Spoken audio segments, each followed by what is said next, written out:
adduunku waa meeraha saddexaad ee ugu dhow qorraxda waana meeraha keliya ee la isla aqoonsan yahay in ay noloshu ka suuragali karto waxyaabaha adduunka ku yaalla ee nolosha muhiimka u ahna waxaa ka mid ah geedaha sababtuna waa in ay soo daayaan ogsajiinta oo ah hawada qof kasta uu ka qaato afka iyo sanka si uu u noolaado adduunka waxaa ku yaalla geedo ka badan 3 trilyan kuwaas oo boqolkiiba 50 ka mid ihi ku yaalla 5 dal ee ugu ballaadhan caalamka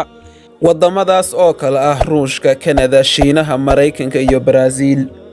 geedahaas oo midba mid ka duwan yahay kana yaa badan yahay muuqaalkani waa geed mucjiso ah oo ku yaalla koonfurta qaaradda Aasiya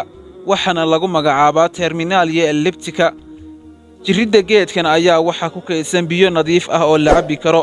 laguna qiyaaso litir ilaa 2 litir kuwaas oo soo burqanaya marka la dhaawaco jiridda geedka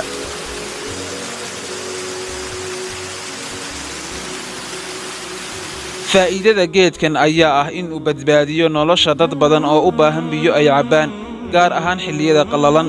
wakhtigaas oo ay dadka iyo dunyaduba biyo la'aan u dhintaan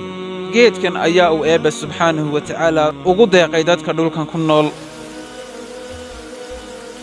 وآتاكم من كل ما سألتموه وإن